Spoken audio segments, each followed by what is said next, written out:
Hey there, my name's Lucy. I'm a personal trainer and a triathlon and run coach. And today I'm going to take you through a 30 minutes or so workout, which is designed to protect and strengthen your body for running. So to support your body to be able to run. I'll tell you a bit more about what we're doing as we get on, but first of all, we're going to start off with the mobility warm-up. Now, all of my workouts will begin with a mobility warm-up. We spend most of our time sitting, not moving a lot, so we need to get our body moving before we then go out and either start running or doing strength and conditioning. So we're going to start off by loosening up our hip flexors, so these guys at the front here. Again, as I say, we spend a lot of time sitting. These get tight because our body adapts to what we want, what we ask it to do. So we need to be able to loosen these up so that when we go out and run, when we do our strength conditioning, we've got that full range of motion at the hips there. So we're going to start off just kneeling. You might want a cushion or something underneath your knee. You're going to draw up at the front. So I'm drawing up at the front and I'm squeezing my bum forwards here. I'm not actually pushing forwards. I'm just tilting up. So if we imagine our pelvis is a bowl of water, normally we're probably slightly tipping the water out the front.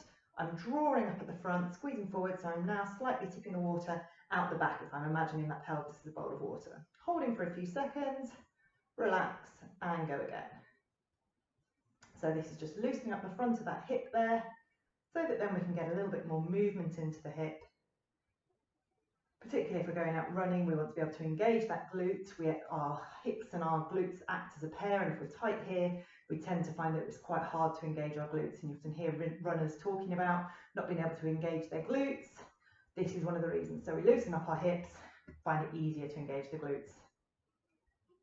And once more, so drawing up at the front, gently squeezing forwards. Lovely. Now we're going to stick the other leg out at the front and bend forward. So now I'm getting stretched into my hamstring, so the back of the leg at the front here. I'm just going to release, come down forwards again. With all these mobility exercises, if you try and do it in time with your breathing, so as you breathe out, just try and go a little bit deeper into that stretch.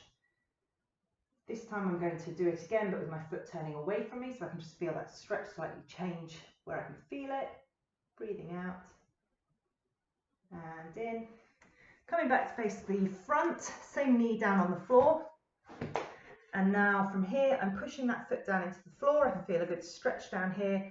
And then I'm just slowly, with control, sitting down onto my heel, keeping that stretch there. Coming up again, breathing out, pushing the foot down, feeling that stretch. Then I'm going to repeat it with my toe facing up towards the ceiling. So again, I slightly feel where that stretch is, slightly change. Once more. Lovely. Swapping legs over, so other knee kneeling down, other leg out to the side. First of all, with the foot facing forwards, pushing down into the ground, feeling that stretch down the inside, slowly sitting down. So all of this should take you less than 5 minutes. And as I say, it's just about loosening up the body so that when you go out, do your exercise, everything's moving a little bit easier. It should make you feel a little bit easier by doing it in time with your breathing. That helps you to relax the muscles, but also helps you relax. If you've had a hard day, just taking a few seconds just to connect with your breathing. Now let's do it with the foot facing up towards the ceiling as we sit down. And once more. Turning to face the outstretched leg. Keeping that leg out at the front, and then we're going into those hamstring stretches. So again, coming down. So my hips to back, chest coming down towards the leg, feeling that stretch down the back there. So I would always do something like this before going out for a run as well, just signaling to my body that I want everything to be able to move freely, getting that full range of motion. This time with the toe turned out from the midline.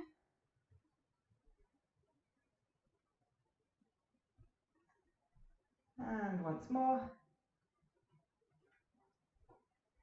Then back to kneeling, and I'm going into that hip flexor stretch. So again, if you remember, I'm drawing up at the front, squeezing the glute forwards, feeling the stretch into the front of the hip there.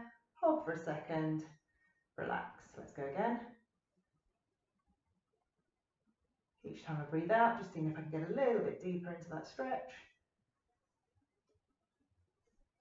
With all of these, if it doesn't feel tight at all, you don't need to do it. If it feels really tight, spend a little bit longer on there. So everybody's body's different, and everybody's body is different every day. So it's not a static thing. Get used to assessing how your body feels. seeing whether you need to do a little bit more work or a little bit less work. Lovely, and then we'll just do some upper body, so kneeling on all fours now, taking one arm up towards the ceiling, so hips are staying where they are, upper body is rotating, that hand's coming up to the ceiling. If you're tight through the arm and you can't get the arm up, just put the hands onto the shoulder, get the elbow up, and then reach through. Going again, deep breath in, hands out. As you breathe out, seeing if you can just open out a little bit more. Same at the bottom. Once more.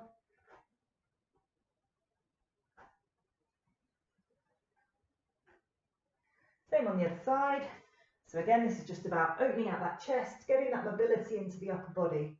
Again, we spend so much time over our laptops, over our phones, that we end up very tight through our shoulders. So we're just wanting to get that movement back into the upper body.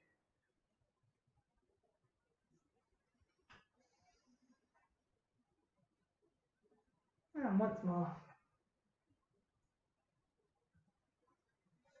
So hopefully that has loosened a few things up. Okay, so now we're going to get started. So get rid of the cushion. In terms of today's workout, you don't really need any kit at all other than maybe a step or a book to sit on, stand on, and something to hold on to near to that step, but that's pretty much all you need, and a little bit of space, mat or something on the floor, just so that you're not going to slip over. But we will start lying down. So we're starting off with clams. I'm sure lots of you know these.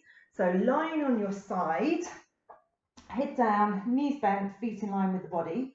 And I want you to open up the top knee, pretty much as far as it will go, but I want you to make sure as you do that you don't roll backwards. So the temptation is always to roll backwards like that. You can do it right up against the wall to stop you, or I would suggest you just look down, almost have that top shoulder slightly facing down towards the mat.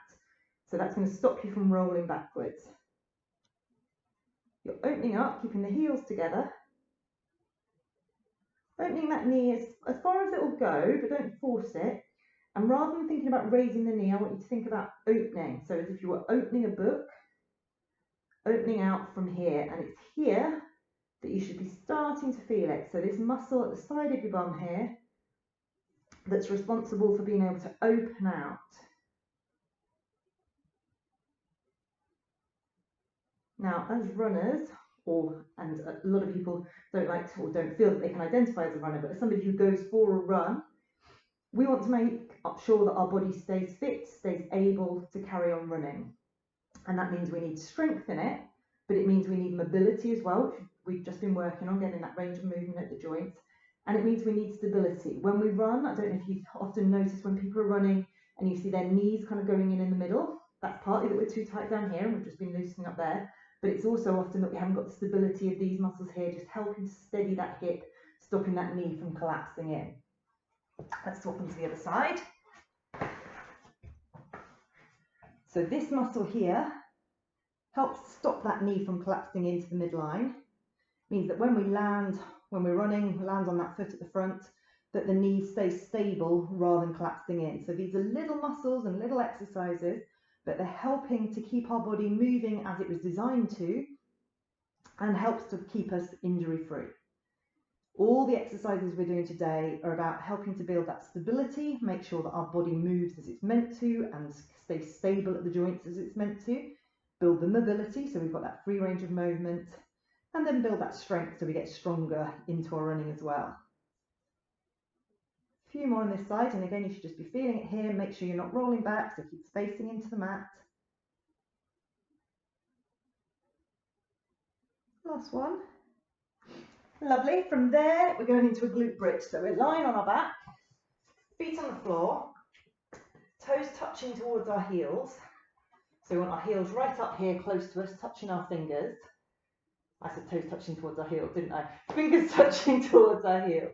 Okay, from there, we're tucking our tailbone under, and then we're coming up vertebra by vertebra. So just slowly lifting off till we make what I call my ski slope, straight line from the knees down to the shoulders. Making sure I keep that tailbone tucking under. So I don't want to be arching out through my lower back. I want to keep drawing my hip bones towards my nose. In this position, you should feel your bum working. May not be working too hard yet, maybe quite hard. It will depend on you and how used you are to engaging it. But you should feel that bum working. Now then, if that feels hard enough, you can just stay in that position with both feet on the ground. If that feels easy, we can take one foot out and we're going to hold it here. We're going to go for 30 seconds on each leg, or if you're on both feet down on the floor, then you'll be doing 60 seconds, but you can take a break at halfway. So keep that heel driving into the ground. So you should be feeling it in the bum, on the side where the foot is on the floor. So in my case, I can feel it in my left glute, my left bum cheek. I keep driving that heel down into the ground. I keep that pelvis in that neutral position. So I'm thinking hip bones towards my nose, not towards my toes. If you feel that you're feeling it in your back or you can't quite feel the glute working, you can hug that knee in towards you and that should help to keep things in the right position. Lovely. We're going to swap over. So we're lowering down, coming back up. So make sure we've got those fingers to heels, tailbone tucked under, coming up, making our ski slope. And then from there, other leg out.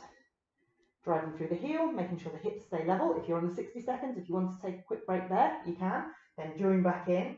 And with all these exercises, work to your level. Everybody has a different fitness level. Everybody has a different ability to do different exercises. So if you find that things are either too hard or you're not feeling them working in the right place, keep tweaking, see if you can get it working in the right place, but don't just push on for the sake of it. Always go for that quality, not quantity. There's no point in just doing the exercise to get it done if you're not actually working the right muscle. So this is working on glutes, these bum muscles, which are really important in our running. Helps give us that power and gives us that stability and control. Sorry, stay where you are. So from there, we're taking our knees up in the air above our hips, feet in the air, and then again, making sure we keep those hip bones drawing towards our nose, not going out towards our toes, so trying to minimize that arch in the lower back. We're dropping down one foot to the floor and then the other. And after a bit, we should feel it working through our core. If you're feeling it in your back, you can press the other leg away as you drop down. That should help to keep the core engaged, stop you from arching the lower back. If it feels too easy, you can start dropping the feet further away.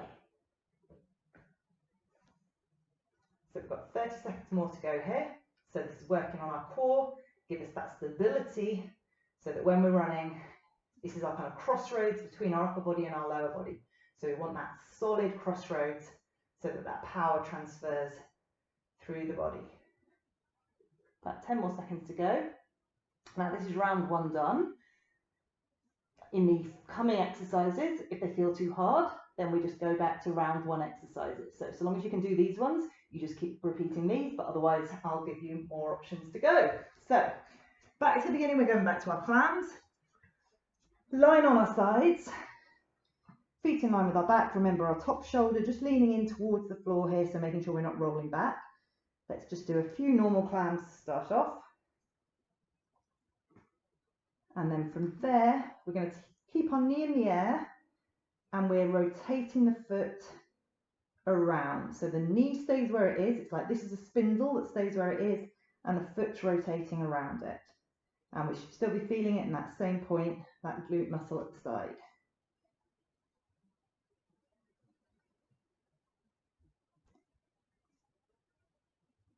If you can't find it, and you could feel it on the previous one where you had your foot on the floor, go back to that one.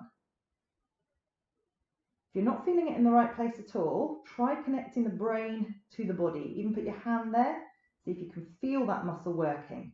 We've often got these sort of pathways between the brain and the body. They get messed up. Other muscles start stepping in, going, oh, I can do that instead. So we need to re-establish those pathways. So get the brain to talk to the body, focus on that muscle there and say, you do that job for me. This is your job. Lovely. Onto the other side. So a few normal ones to start off. Opening out. Make sure we pause at the top. That's the bit where we're working at the top. So make sure you go all the way to the top. Slight pause at the top. And then let's go into swiveling. Oh, it's a box in the way. Keep the knee still and the foot swivels round. So remember, these are about developing that stability through our glutes. People generally like running and they don't like doing the homework. And if you can do that and stay injury free, amazing. But running is a high impact sport. We've got our feet hitting the ground about 80 times per minute with about 3 to 4 times our body weight going through our joints every single footstep. So if you think about that, how many minutes you're running for, how much load is going through that joint every single time your foot hits the ground, there is a high potential for injury.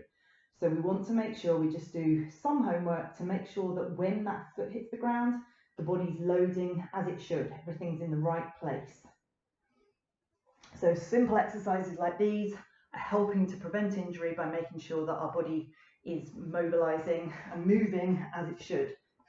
Okay, we're going back to our glute bridge.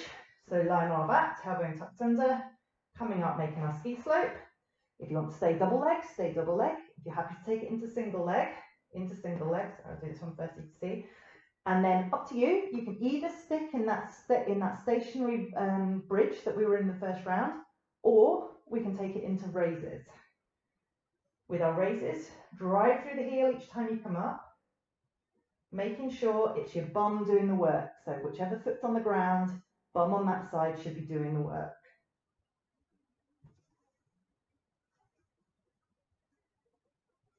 Keep the hips level. Make sure you're not pushing down with the elbows. You can cross the arms just to take the elbows out of it. Make sure it's the bum doing the work. If you're finding it too hard on single leg, just go back to double leg. And then we'll come back down. Tailbone tucked under, coming back up. And off we go.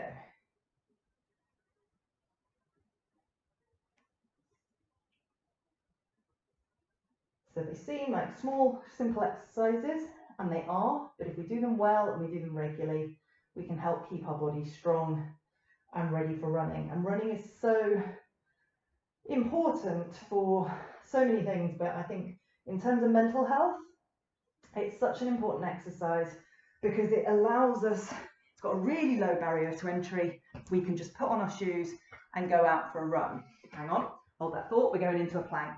So you can either go bent arm or straight arm. You're making a simple plank. So straight line, let's see what's going on. Straight line from the shoulders down to the heels.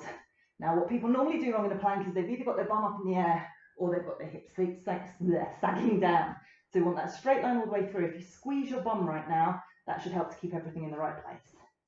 We're going to hold it here for about 45 seconds. If you need to take a break, take a break. If you're not feeling it in your core, particularly if you're feeling it in your back, try and squeeze, get everything in that right position, but then take a break, because if you're just teaching your back to do the job, you're not helping to develop that core muscle.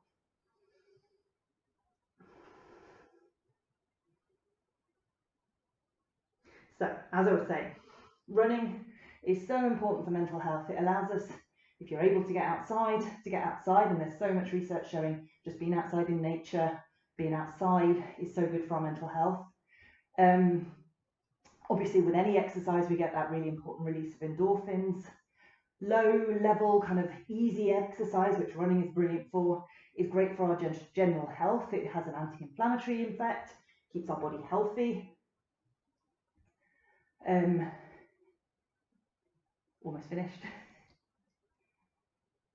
Cool. Then let's go back to our plans again. So you've got your choice this time. Line on your side, you can either do that one or that one, whichever one you prefer. I'm just going to go for my standard clams. So opening out, hold for a second at the top and down. And running usually is a great sense or source of community as well. Obviously, with everything going on at the moment, depending on where you are and what sort of restrictions you've got going on, that may be harder. But even just online communities, virtual communities, that sense of running along the road and seeing other runners, especially when it's a grim day outside and you give each other that kind of knowing look, that can be a real sense of community as well. So many reasons that running is so good for our mental health. But if we get injured, that is not good for our mental health or for our general physical health. So as I say, just doing regular exercises like this, just to try and help keep everything in working order, help make sure that when we go out for our runs, our body's healthy and helping to prevent that injury. We can't guarantee we'll stop the injury, but we can certainly help reduce the chance of it. Onto the other side. But also, if it's a day you plan to go for a run and it's absolutely tipping it down outside, or whatever's happened, you can't get somebody to look after the kids, or you've got a deadline that comes in and you've got to do the work and can't go out for the run you planned, whatever it was, you can just do half hour of this or something like this and know that you're actually achieving something with it, knowing it's contributing towards your running. But you don't, if you can't go out for that run, you still achieve something. If you're injured and you can't go out because your knee's hurting or your ankle's hurting, whatever it is, some of these exercises you might need to adapt, but generally the rest of them you can do. So A, you're helping to build your body stronger, future-proof it for running in the future, but also you've got that feeling of actually achieving something towards that ultimate goal of going for the run.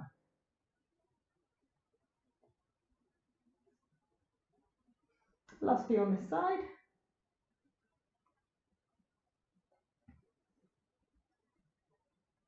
Lovely. Now we're going to go into hamstring bridge. So very similar to our glute bridge, but instead of setting ourselves up with our heels towards our fingers, we want to walk the feet a little bit further away. We're still setting up in the same way, so tucking the tailbone under, coming up, making that bridge, but we've got those feet further away. Keep thinking about that pelvis, making sure we're not arching the lower back, so keeping those hip bones drawing towards the nose. And then if you're happy to take it into single leg, we'll go single leg. If that feels too hard, both feet on the ground for a double leg bridge. And now you should be feeling it a bit more to the back of the leg here. Probably feeling it in your bum as well, because you've woken that up with everything we've done so far. That's good. Remembering that bum, reminding that bum that it exists.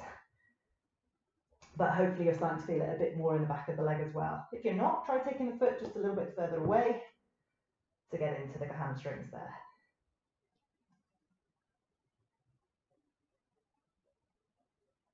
Lovely, coming back down, feet down. If you're on the two leg, if you want a quick break now, that's fine.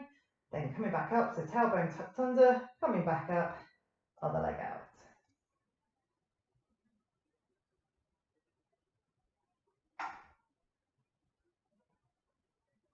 And again, you should be feeling it in the back of the leg, off the foot that's on the ground.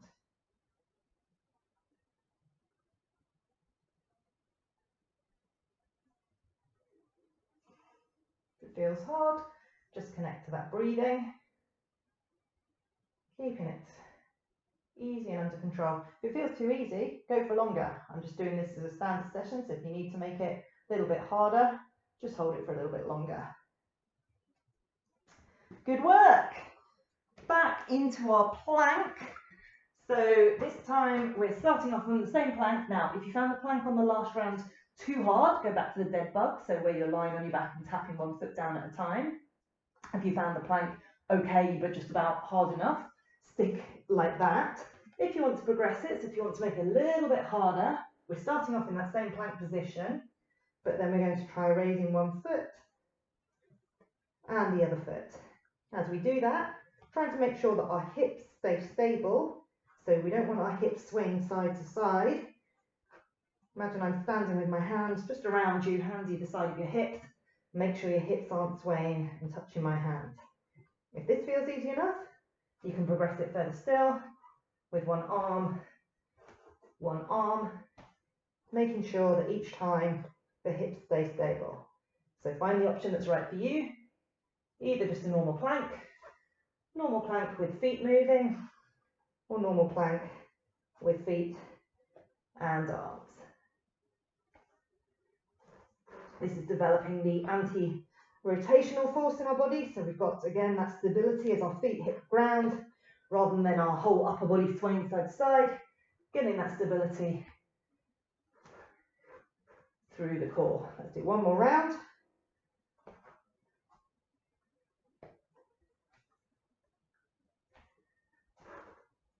Good work. So that is our stability and mobility round.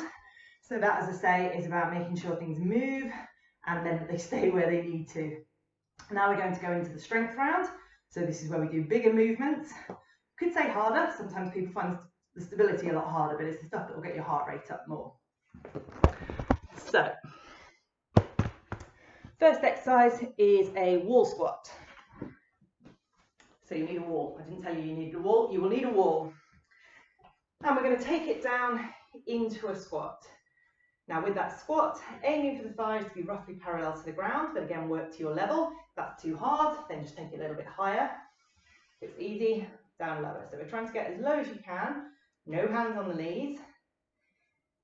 You want the heels just underneath the knees, so you don't want the heels right back towards the wall, heels down just underneath the knees. We're going to hold it here for a minute, but we haven't well, if you need to take a break when you need to, but there is a definite break coming up in 3, 2, 1. So just stand up and back down, and then we've got another just under 30 seconds to go. Keeping the breathing relaxed, keep driving the heels down into the ground. So you should be feeling it, working through the quads here, feeling it a bit in those glutes, bum muscles at the back as well. We've got 10 seconds to go. Last 5, 3, 2, 1. Good work. Back onto the floor, and we're going into a plank with a straight arm. Don't worry, we're not staying here. Then we're going to step 1 foot forwards, and we're going to make circles around. So this is a little bit of a recovery between the bigger muscle work, but it's also about building up that mobility. Change direction. So you should be feeling stretch through here, stretch through at the front of the hip on the back leg. Swap legs.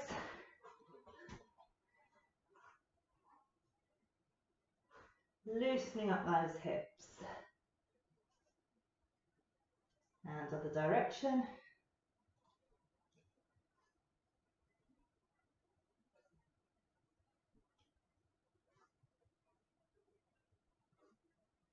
Good. Up to standing again. And we're going into lunges.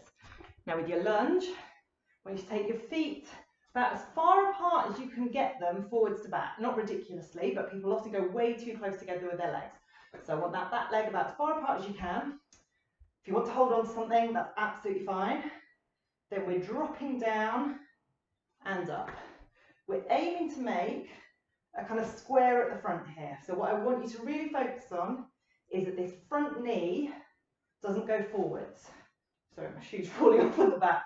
We want that front knee to stay there rather than going forwards like that. So we're making a square at the front rather than a triangle.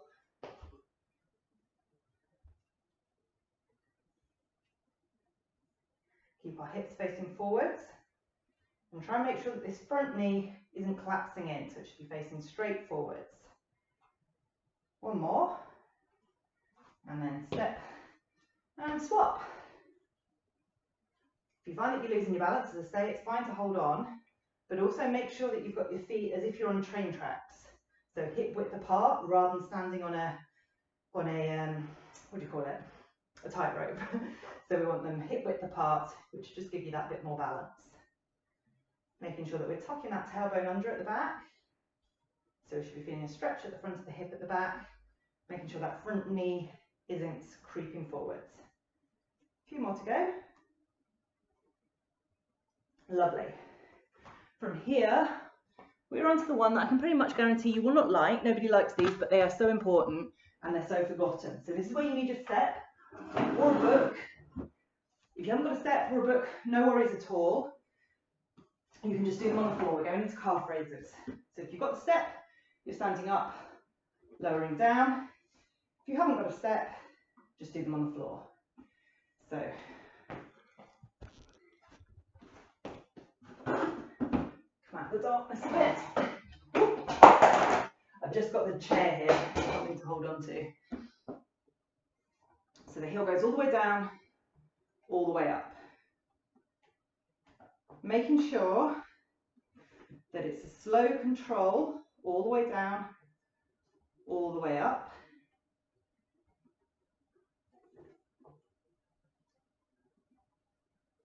Full range of motion. Making sure that you're not using, if you've got the chair or whatever to hold on to, you want it at your side rather than further forwards. And make sure you're not pushing up on it. It's just there for balance, not to be pushing yourself up. Slow and controlled rhythm as you go down and up. A few more. Lovely. And then swapping sides. Now, if you're new to calf raises, and as I say, not many people do them. Sorry, the other leg can be wherever you want it, just out the way. Not many people do them, but they're probably one of the most important exercises we can do to help prevent injury, particularly as we get older, kind of over 30, 35. Really, really important to be protecting this lower part of the leg. But however old you are, definitely important. We should be able to do about 25 to 35 calf raises, single leg calf raises, slow, controlled, full range of motion calf raises. Should be able to do about 3 sets of 25 to 30. Now, if you're not used to doing them, don't go off and do that straight off because you'll find that way too hard. But it's something to build up to. Good. Okay, round 1 done. So we're going back into squats. If you want to keep it as a wall squat, you can keep it as a wall squat. Otherwise, we're going into body weight squats. So we want our feet hip width apart, hips go back behind us. We're coming down and up. Making sure that as we go, imagine you're standing on a giant piece of paper and you're pushing your feet out, or you're screwing your feet out, whichever works better for you. And as you do that, you should be able to get the hips going back behind you rather than just the knees coming forward. So my hips go back behind me rather than my knees come forward. Combination of the two. But I should be feeling it in my bum as well as just into my quads.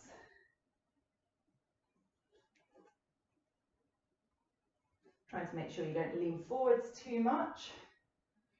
So hips go back, controlled lean rather than just folding forwards. Now obviously if you've got some weights or something, you can add those weights in. If it feels too hard, you can go back to the wall squat, or you can do your normal squats, but you can have a wall behind you so that you can get those hips back behind you. So I'm just touching to the wall at the back there without falling over backwards. Last one. Lovely. From there, we're going back into that plank position. Sorry, just move the chair. Going back into the plank position, but this time we're stepping 1 foot forward and opening out. Now, if you want to do these faster, there's a bit more of a cardio burn, you can, but this session is less about cardio. It's about making sure that our body is in full working order in order to be able to do the cardio of the running. So we don't want to work too hard on all our sessions. If we work too hard in this session, we might find that the run then feels too hard. It's up to you. It completely depends what your week looks like, what else you're doing.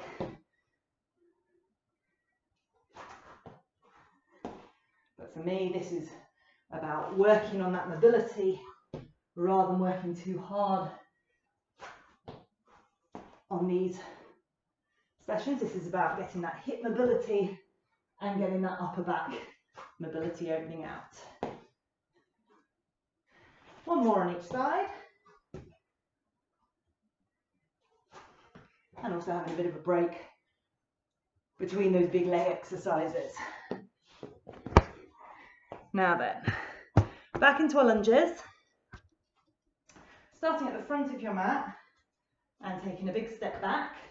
Remember what we talked about before, so as we take that step back, that knee here stays over the ankle, just gently drawing up at the front to get that gentle stretch at the front of the hip. So we keep stepping back to the front, stepping back behind us. Thinking about our posture, so imagine you've got a helium balloon attached to the back of your head, nice tall neck, looking forwards, making sure that we're not going back into that rounding forwards over the phone, over the computer. Nice open chest, giving ourselves space to breathe, exactly the same as we want in our running. Making sure that we don't go into that hunching forwards, but we're opening out. Again, if you want to make these harder, you can take it a bit faster, but I'm just keeping it nice and controlled, focusing on my technique, getting that opening out of the hip at the back, working through the glutes, working through the quads. One more on each side. Lovely. Then back to everybody's favourite, back to the calf raises.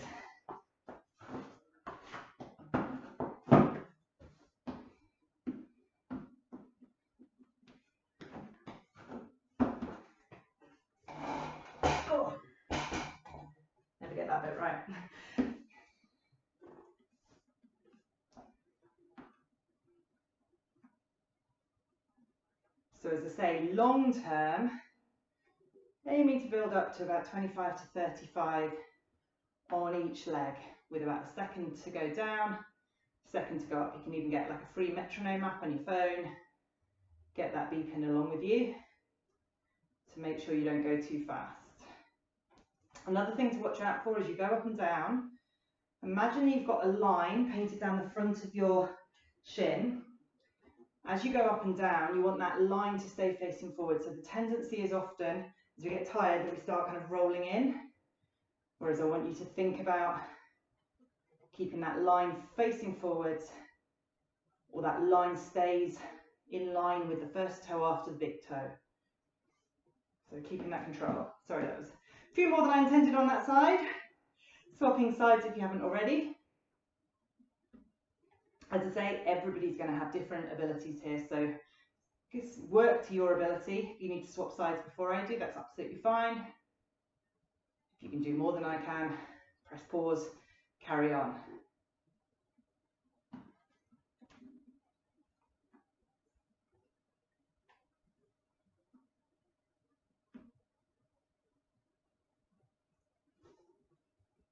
A few more on this side.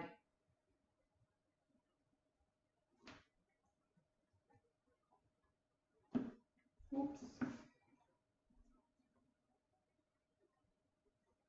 And then we've got our final round coming up. Good work. So, back to squats.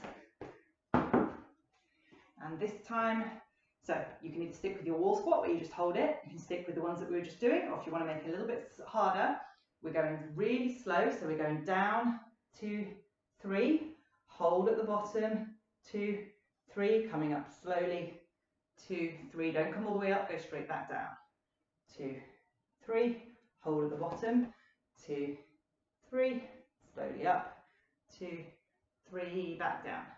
If you want that wall behind you, so that you can make sure you're getting the hips back without falling over backwards, that's fine.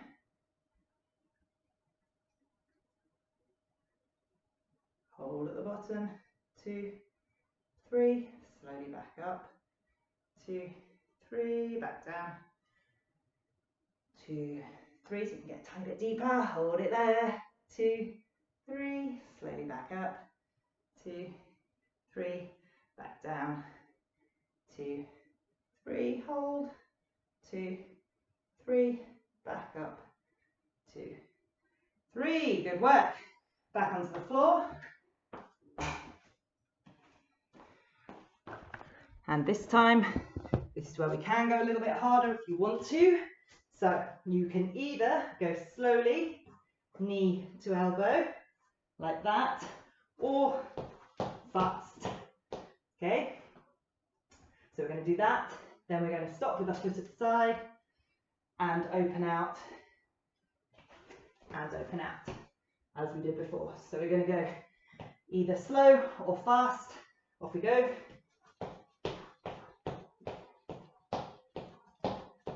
Good, and then foot forward, open out, open out. And again, either slow or fast.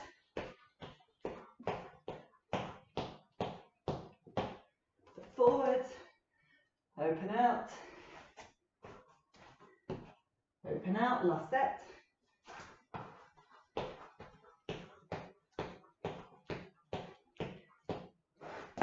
Last time.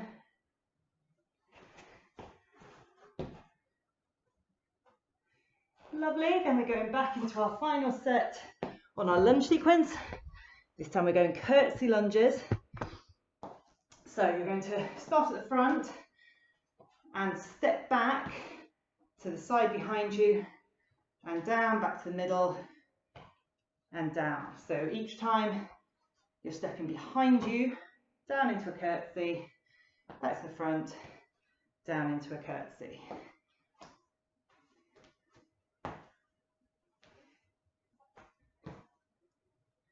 Trying to get nice and low so that knee at the back is almost down to the floor, not quite.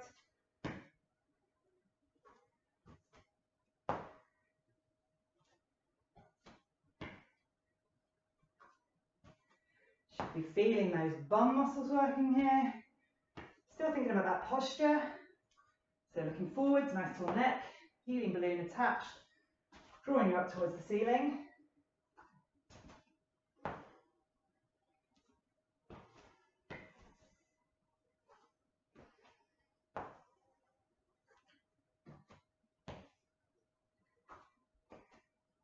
Few more.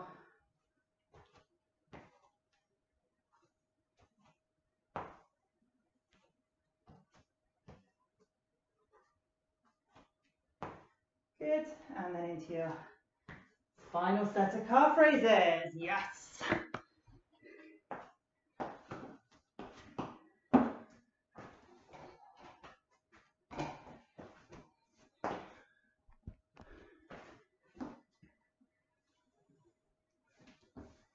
So a few parting thoughts.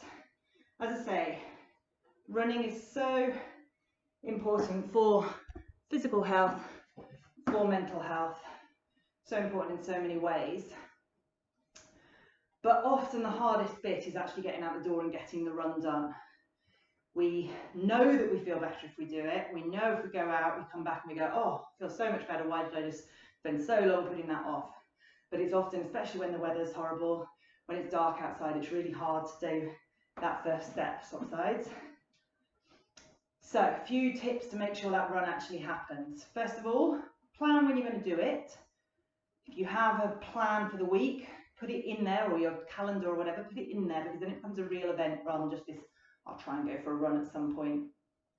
Often when we've got more time, which may be over the holidays or whatever, you have more time, it's harder to get things done because you haven't got that timetable to try and fit it into. So know when you're going to get it done. If you're planning to go first thing in the morning or in the evening or whatever, get the kit ready before you go.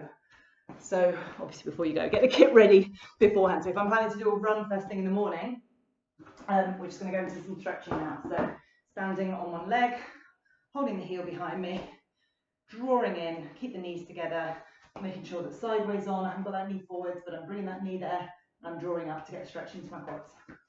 So if I'm planning to go for a run in the morning, I'll get my stuff ready the night before, all the stuff that I need, so that I get up in the morning and I just need to put it on. I'm not going to spend all the time running around trying to find this, that and the other, which are all barriers to getting it done. If I've got a plan of what I need to do, I plan to do, I don't know, a 40-minute run, but because I couldn't find my gloves or whatever, I've lost 10 minutes and I know I've got to be back for a meeting. Be prepared to adapt. So if you can't do what you plan to do, don't aim for perfection. Do what you can. You plan to do some intervals or something and it's too rainy, it's too slippy outside. Go for an easy run instead. If you can't do what you plan to do, do something. Something's always going to be better than nothing.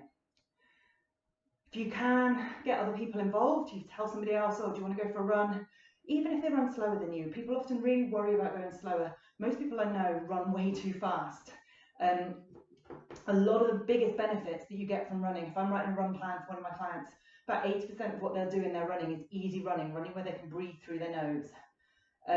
So A, for you, slow down your runs to make them easier so you've got more energy left for the rest of the day. Unless you're doing fast, really fast interval work, slow it down. But also don't worry, if you're running with somebody who's slower than you, you will get benefit from that in terms of your cardiovascular development, but also just that, you know, spending some time with other people, which is so important right now. So if it is an option in terms of your lockdown conditions to be able to run with somebody else, telling them have that time to meet somebody else often just means you're much more likely to get that run done.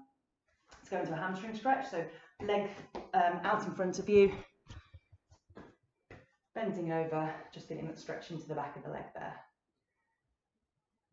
If you've got childcare or anything like that, then making sure you've got that plan in advance of when you're going to go, get support from other people so that you'll be able to go out and get that run done at that time. In terms of running in winter, if it is winter and dark where you are, I'm not spending a fortune on kit at all, but just having a few bits that make things easier. And for me, and I get very cold hands, but for me it's gloves and a buff or a hat. Really light, so as I warm up I can take them off, I can stick them down in my bra, or I sometimes run with a sort of jacket with a little pocket in the back. But things, not big layers that you get too hot, you've got to tie them around your waist and they'll get in the way and flap around, but just little things that can really keep you warm, but you can take them off and then feel the benefit. Having a zip, be able to undo, and having something high vis. And it doesn't need to be something really expensive at all. You can get little tags that you can stick into your back pocket, harness, little bands that go around your ankles or something. But if you're running somewhere where there's a risk, you know, that you need to be seen by traffic, then making sure you've just got something like that that keeps you visible. And then a head torch again if you need that, or a hand torch, whichever you prefer. Again, you can spend loads of money on these things. If you're going to be doing ultra running, 100 kilometers or whatever, maybe you need to invest in that. But for most of us, into your glutes, so crossing one foot onto the opposite side, drop your weight down, get the stretch into your bum muscle there. For most of us, we don't need loads of expensive kit. We just need a few things that make it a little bit more pleasant, that get us out the door. But as I say, sometimes it's just too horrible out there and you don't want to run. Don't feel guilty. Either just have a day off and enjoy it, or do something like this that's just going to help to build that resilience, build your body stronger for running the next time.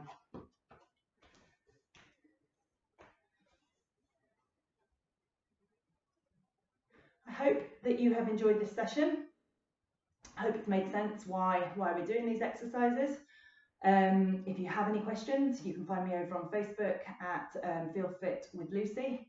So Facebook, whatever, /Feel Fit with Lucy, or my website's feelfitwithlucy.co.uk as well. I hope that you are enjoying these series of videos and you're getting a lot out of them, and I hope that you are having a lovely day, and I will look forward to working out with you again soon. Take care.